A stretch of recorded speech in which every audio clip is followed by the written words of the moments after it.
We're all taught that efficiency makes things stronger, right? That eliminating waste makes the system more reliable? Well, actually, that's completely wrong. The truth is, extreme efficiency destroys reliability. Welcome to this explainer. Today, we're going to uncover the hidden structural forces shaping complex systems, and we'll look at the rather disturbing consequences of driving toward absolute perfection. The stark reality, and this is a tough one to swallow, is that efficiency builds fragile systems. It feels entirely counterintuitive, doesn't it? But as you'll see, the most highly optimized, perfectly efficient environments out there are, by their very nature, the most prone to catastrophic seizure. Now, before we look at massive human supply chains, let's just look at a simple physical parallel. Imagine a really basic physical setup, just two interlocking metal gears turning together to transmit power. If you watch them rotate closely, you'll notice a slight, visible physical gap remaining between the teeth of the gears right as they mesh together. And because of that mechanical backlash, there's a distinct rattling sound when they run. Now, to a designer or maybe a manager trying to improve this machine, that rattling sounds, well, it sounds like sloppy design. It looks exactly like physical waste that just begs to be fixed. Section 1. Eliminating the buffers. Rational local optimization. You see, systems don't operate in a vacuum. They exist in highly resource-constrained environments. Think of manufacturing in post-war Japan, facing a severe lack of cash, space, and natural materials. Under those conditions, it is entirely rational, essential for survival even, for a system to systematically eliminate excess. So they start identifying specific physical elements as waste, things like unused inventory just sitting in warehouses, idle workers, or excess motion on a factory floor. These become targets that absolutely must be eliminated to cut costs. This triggers a massive behavioral shift. Instead of keeping a giant warehouse full of backup parts, materials are scheduled to arrive at the exact moment of production. The system structurally avoids storing any backup supplies. And here is exactly why this shift spreads like wildfire. It works. It works incredibly well. Look at the empirical evidence from manufacturers who adopted this. NCR dropped their inventory from 47 days down to just 5. Hewlett-Packard cut their work-in-progress stock from 22 days to a single day. I mean, the efficiency gains in these local environments are massive. But the structural consequence of all this data is a completely transformed environment.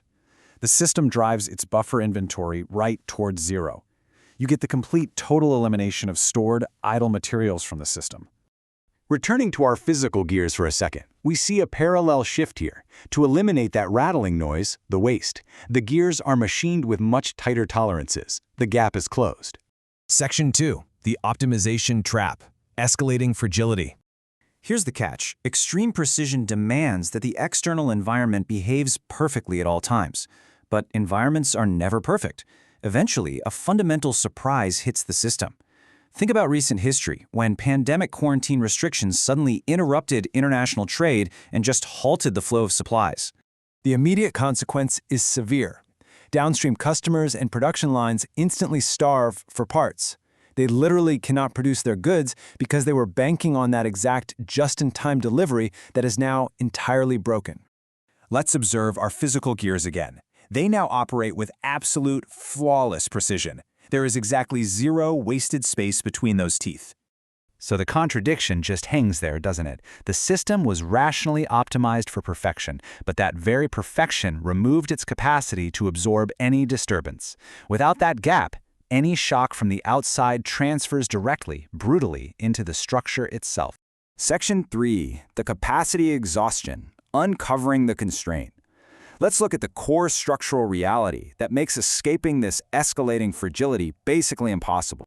And here we reveal the hidden constraint. The elements the system so carefully optimized away. The things strictly labeled as waste on the left, like unused inventory and idle time, were physically identical to the system's safety margin on the right. The waste was the shock absorption. The waste was the adaptability. When a system faces a fundamental surprise and simply runs out of the resources it needs to stretch and adapt, its capacity exhausts. It faces a structural collapse. This mechanism is known as decompensation. So, the absolutely crucial point is this. Generating new capabilities or adapting during a crisis strictly requires the very idle materials and excess time that the system systematically got rid of in the name of efficiency. You just cannot pivot if you have no room to turn. Section 4. the inevitable seizure, irreversible lock-in. Let's step forward and see how this complete lack of margin dictates the system's ultimate cascading behavior. Because the system lacks the buffer to bridge the interruption, the failure compounds rapidly. It's a domino effect. Deliveries miss, supplies halt, downstream systems starve, production stops entirely. The lack of slack makes the failure incredibly rapid and contagious.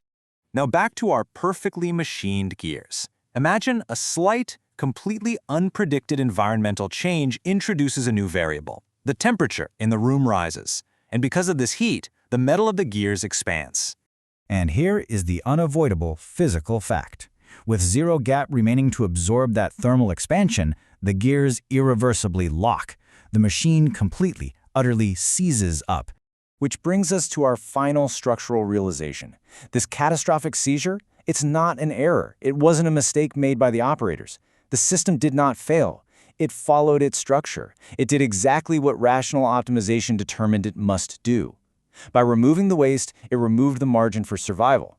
So as you look at the highly optimized systems around you today, ask yourself, what essential gaps are being quietly machined away right now?